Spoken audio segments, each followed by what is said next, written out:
Hello friends, कैसे हैं आप सब। आई होप आप सब बहुत अच्छे होंगे। आप सभी को वेलकम है हमारे चैनल सक्सेस पॉइंट में। आज हम पढ़ेंगे शिक्षा के वैज्ञानिक अथवा कलात्मक प्रकृति। ठीक है, क्लास शुरू करने से पहले आप सभी हमारे चैनल को लाइक कर दीजिए, शेयर कर दीजिए, सब्सक्राइब भी कर दीजिए और छोटू सा जो बेल आइकन है उसे दबाइए ताकि मेरा कोई भी वीडियो अपलोड हो सबसे पहले आपके पास आए। चलिए क्लास शुरू करते हैं। ठीक है, स्टार्ट करते हैं। देखिए,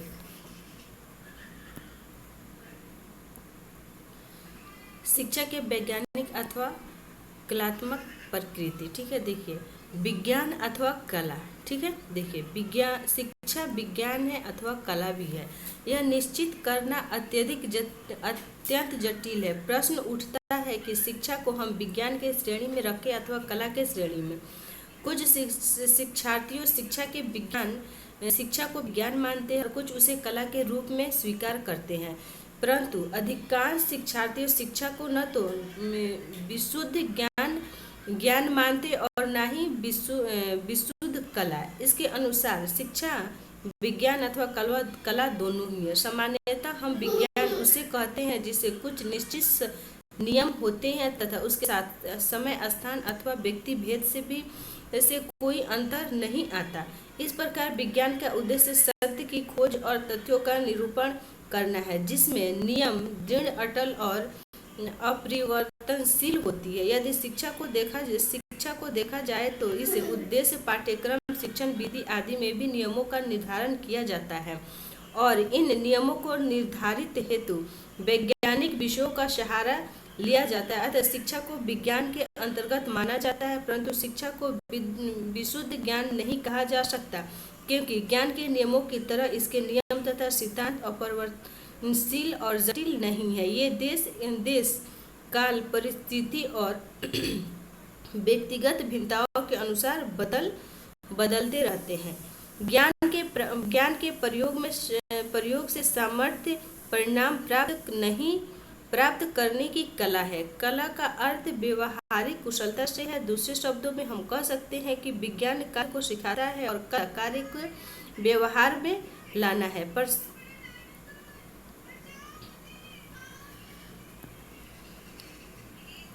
संक्षेप में कला का उद्देश्य विज्ञान के सिद्धांत को व्यवहारिक रूप में लागू करना है। उदाहरण के लिए हम डॉक्टर केवल औषधि शास्त्र को ही नहीं जानते बल्कि एक मरीज के व्यवहार में लाने की कला भी जानते हैं। कला के नियमों का कोई बंधन नहीं होता। कलाकार स्वतंत्र होकर बिना किसी नियंत्रण के अपनी इच्छानुसार चलना करता है। संगीत, काव्य, चित्रकारी, मूर्तिकला, कला आदि के विरुद्ध कला कहा जाता है। शिक्षा भी एक कला है, क्योंकि इसकी शिक्षा अपने विचारों और आदर्शों के अनुसार बालक के मांस पटल पर कई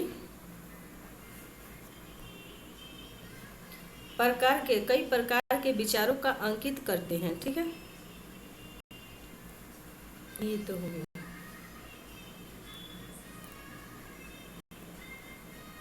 उसके बाद है शिक्षा के साधन। देखिए, शिक्षा के साधन,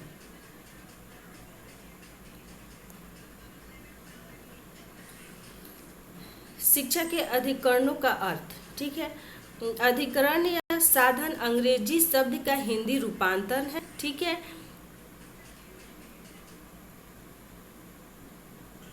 अंग्रेजी का अर्थ है जेंट का क्या होता।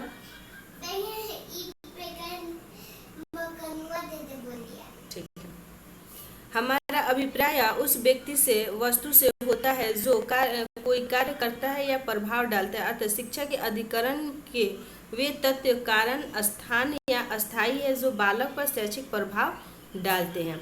शिक्षा के अभिकरणों के अर्थ को स्पष्ट करते हुए बी.डी. भाटिया ने लिखा है, समाज ने शिक्षा के कार्यों को करने के लिए अनेक विशिष्ट संस्थाओं का विकास किया है। इन्हें संस्थाओं को शिक्षा के अधिकरण कहा जाता है। ठीक है, आगे देखते हैं।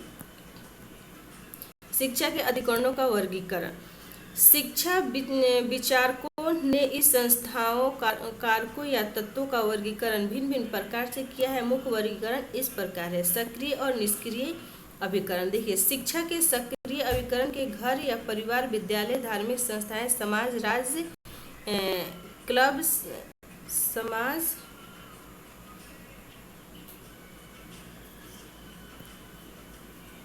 कल्याण केंद्र आदि आदि आते हैं।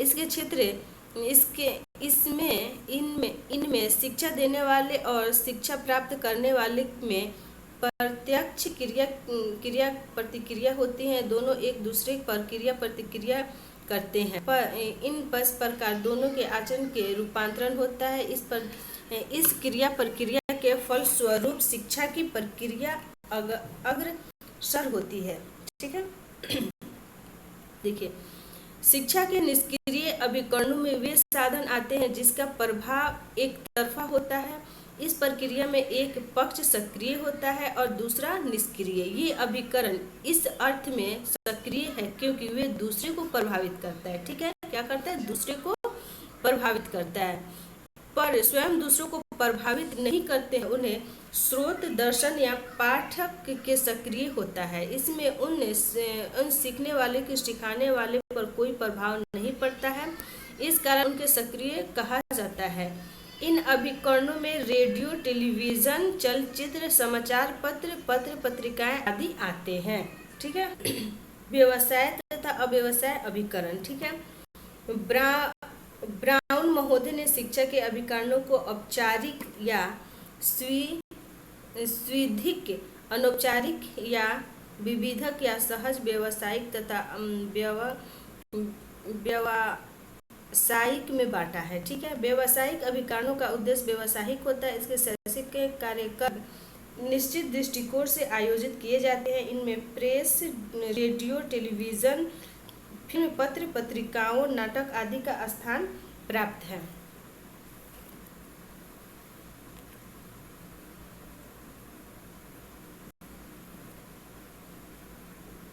ठीक है।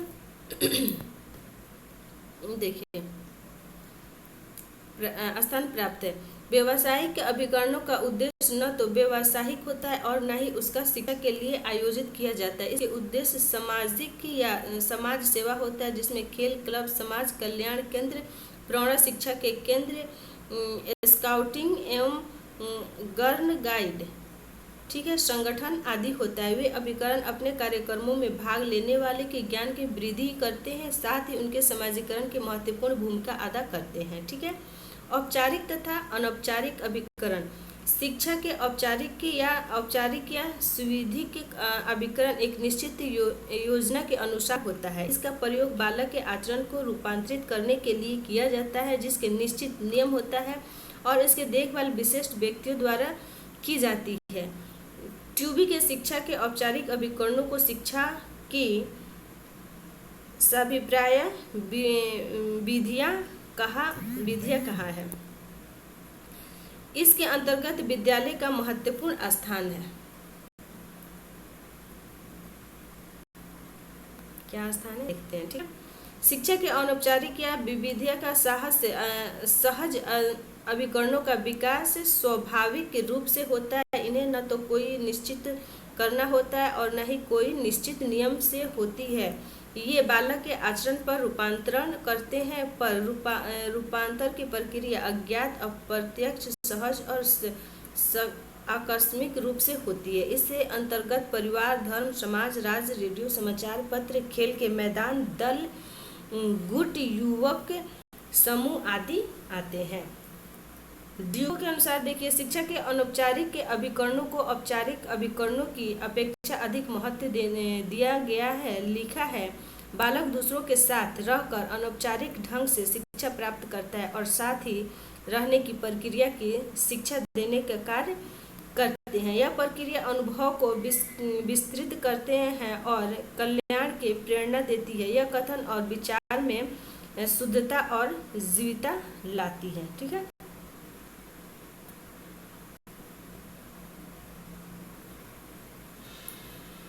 आज यहीं तक। ठीक है। आगे हम मिलते हैं अगले वीडियो में। Thank you watching for my this video. मेरे चैनल को लाइक कीजिए, सब्सक्राइब कीजिए, शेयर भी कीजिए, ताकि मेरा कोई भी वीडियो अपलोड हो सबसे पहले आपके पास पहुंचे। मिलते हैं अगले वीडियो में। Thank you.